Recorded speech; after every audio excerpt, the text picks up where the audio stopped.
Hi everyone, it's Patricia Worby, Alchemy Therapies here, and just another update. I've had a bit of a weekend, a very important weekend. Friday, I had 3 clients in the morning, amazing transformations there, taking people back to experiences they had forgotten, but their body had remembered. There seemed to be a theme throughout the morning. After I'd worked with my clients, I then dashed off to go to London for the conference on consciousness and human evolution, which is a conference that normally, I think it runs every year. It might be every 2 years, but it had been delayed due to COVID. So I originally booked my ticket in January 2020, and I eventually got to go in October 2022.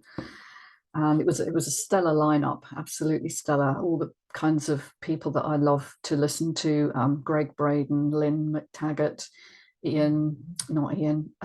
Dr. David Hamilton. That's right, TeresaBullard, who I'd never come across before. She does a lot on Gaia TV on sort of uniting the principles of quantum physics and kind of the spiritual component of the Hermetic principles, which again, I'd never come across the 7 Hermetic principles, but looked really, really interesting. Overall, the conference was wonderful, actually, although I would say the timings perhaps were designed around people staying locally. So, obviously they're attracting an international audience, so they were expecting people to arrive on the Friday and leave possibly Sunday or Monday. There was a workshop today as well on Monday. But I actually decided to travel in because I'm a Londoner by birth, but I was able to stay with my brother, so that meant I could stay in London, but it wasn't that close. London is a big city, and traveling by tube was about an hour each way. Actually, there was also a train strike that weekend, so that was unfortunate. So I had to go up by coach, which was certainly an experience. But I very much enjoyed the conference in terms of the content. And we started the Friday with a talk by Rupert Sheldrake, who's the kind of author of morphic resonance, the idea that the more times something happens, because of the shared consciousness that we have, the easier it gets. And he gave the example of people doing the Times crossword in the afternoon tend to solve it quicker than those who try and solve it in the morning. And his idea is that because more people have solved it by the afternoon, so there's this kind of resonance that people can tune into and it becomes easier. It's been proven in rats solving mazes quicker. The more they solve it, the easier the next batch find it. But I'm not sure anyone's truly proved it in humans, but it's a very interesting idea. And his presentation, well, it wasn't that groundbreaking, I have to say. He didn't have any slides. He was just sort of talking. And some of the content I really knew about, how meditation changes your brain and other methods for kind of raising your vibration. But other people enjoyed it greatly, so that's wonderful. And then that was followed by the Russian Konstantin Korotkov, who has done a lot of work with measuring kind of the vibrational content of human groups, if you like. So he's got this device called the Sputnik, which kind of measures capacitance in the environment. And he's able to demonstrate quite clearly that group resonance is an actual thing. So when people are in like-minded states, so they're either meditating together or they're at a conference like we were, and he was able to show real live figures as well the following day of when we were in a group meditation, how the kind of energy readings he was getting in the room changed very subtly. And it's kind of more proof that remote changes are possible by intention. You can change the quality of water by thinking loving, kind thoughts. That sounds a bit crazy to a lot of you, I'm sure, but water is an amazing product. It's not just H2O. It has memory component to it, and so he was able to show the difference in water quality between those that had a loving intention projected at them and those that did not. So there were lots of examples, and he's a respected scientist. He's not a new ager by any means. And he showed some of the figures from around the world that he's collected over the years, and the people that he's worked with, some of whom were at the conference. Joe Dispenza, for instance, Greg and LynnMcTaggart have also worked with him. So that was very interesting, the links there. And it was an interesting presentation, and hats off to him for presenting in English. I'm sure that wasn't easy. And he did have slides, thankfully, because sometimes his accent was quite hard to perceive. But it was getting late by this time. I think he finished just before 9 o'clock in the evening. And then I had to travel back, which was another hour. So I didn't get to my sort of resting place until just after 10. And then I had to be up and around for 7 o'clock the following morning to get in time for the 9 o'clock start on Saturday, where we had Dr. David Hamilton talking about going beyond the placebo effect. You know, what effects can happen when people are really healing themselves. They're in the right frame to heal themselves, the vibrational component of that. And David is a very engaging and funny, very funny speaker. He quoted Billy Connolly, the famous comedian, and he's got very much the same intonation and physical humor. So it was really fun to attend that one. And thankfully, because that's the early 9 till 11 session, so woke us all up a bit. Then we had LynnMcTaggart, who was demonstrating some of the things that she's been working on since COVID struck, because, you know, COVID obviously interrupted a lot of travel, international travel for people. It had devastating effects on most of us. And so she hasn't been idle, though. She's been working on lots of new projects, and she was just giving us the results of those and showing this group resonance effect again was very, very powerful. We did actually do a healing session jointly with other people in the room in small groups, which was very interesting. And certainly when I saw the lady that we'd worked on the next day, you could measurably see the inflammation in her arm had gone down. There was, on the day that we began the work, she had a ridge where the puffy skin kind of met the wrist.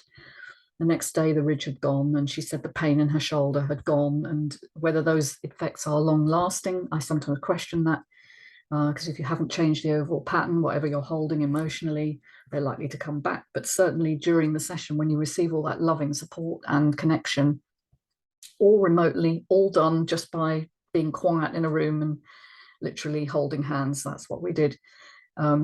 It's an extraordinary experience, and I perceived a rising vortex of energy, sort of a circular, maybe spiral vortex of energy around the group of us, which I fed back, and several other groups reported as well. So it's very interesting how much you can intuitively understand. Then there was a lunch break. I went to the old Brompton Cemetery, which was just an extraordinary place. It's absolutely massive. Victorian cemetery with, I don't know how many graves, thousands, I would think. And the most tame wildlife, you know, crows and squirrels came to eat around me, you know, and it was a nice break to have. And luckily the weather was sensational. It was just beautiful blue sky. Back for the afternoon, Greg Braden was the next speaker, and he's well known perhaps to some of you. He was talking about the sort of hidden code in our DNA if you view it as a letter, alphabet.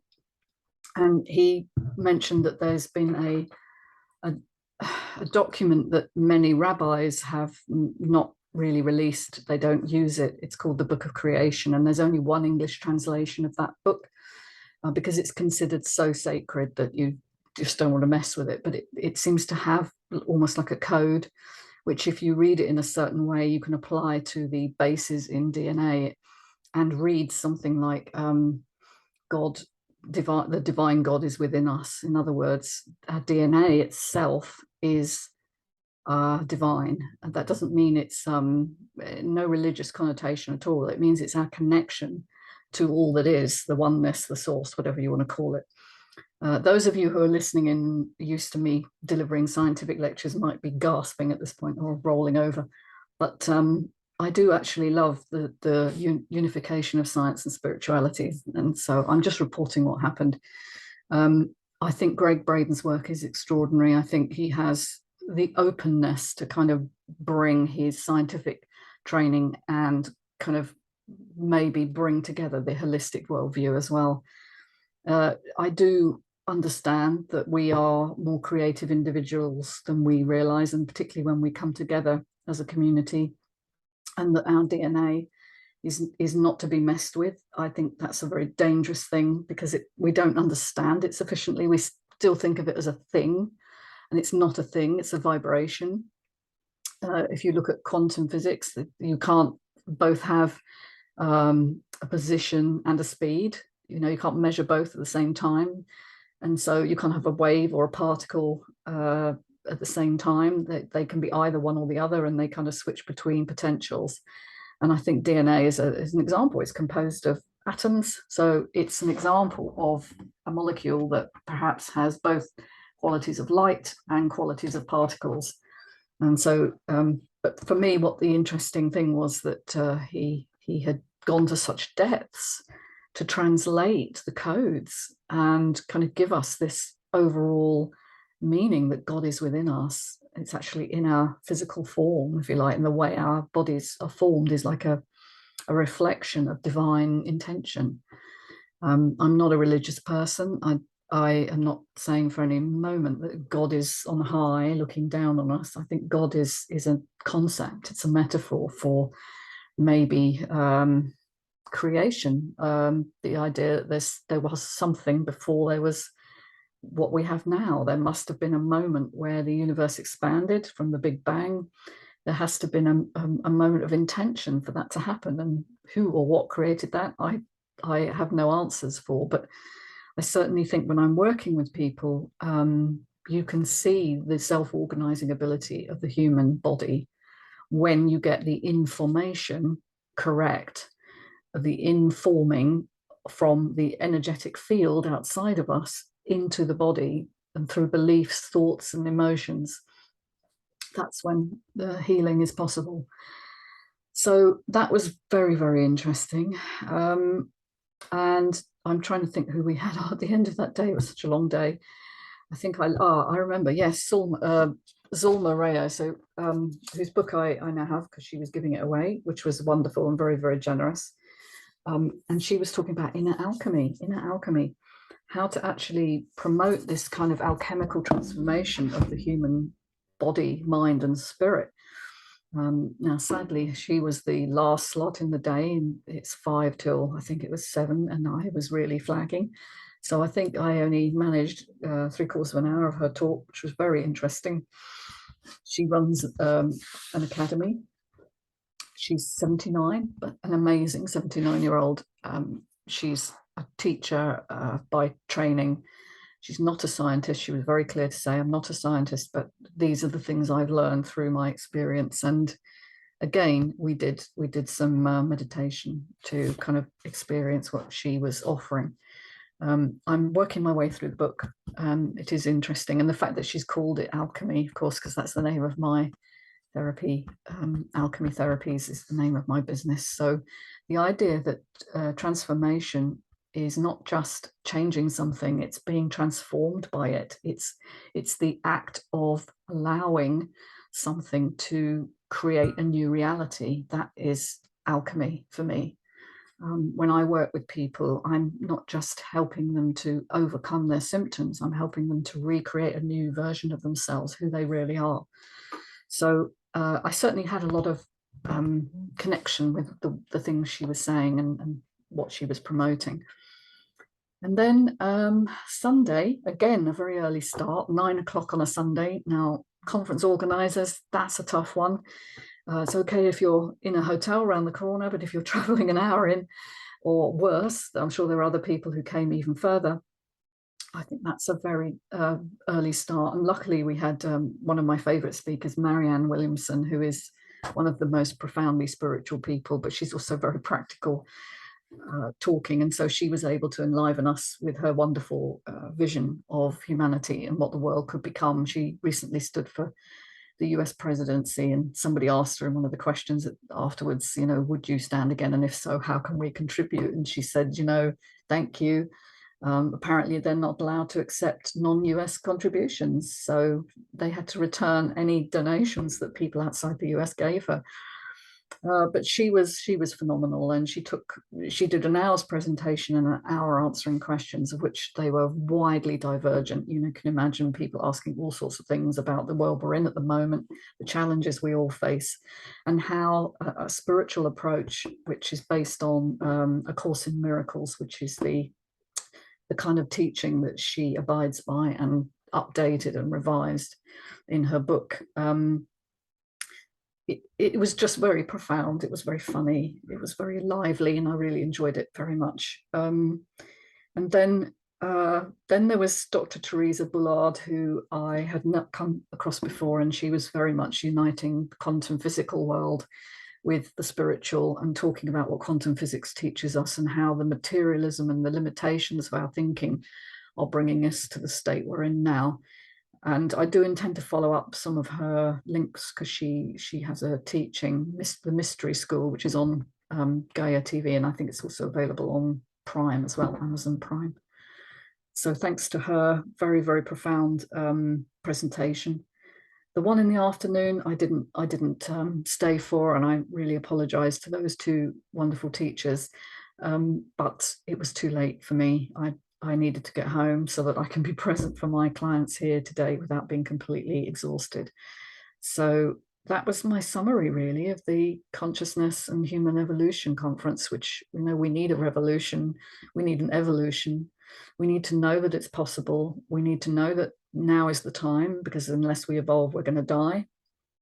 As a species, we're going to basically become extinct, because we simply cannot continue taking from the earth without putting back. And we're in complete disharmony right now, both at a micro level, you know, within our communities, within our politics, but also at a macro level with our relationship to the earth. So I think it's a very profound moment, and we can all do this if we are of one mind. You know, we are all connected. We need to know that, and we need to work with one intention, which is to love each other and to harmonize and heal this planet of which we are part, we are dependent on. So that's all for today. And if anybody wants to join my Emotional Masterclass, that's starting soon. In fact, look out, I'll put the details in the description below. And take care of you all. I hope you have a wonderful week. Bye for now.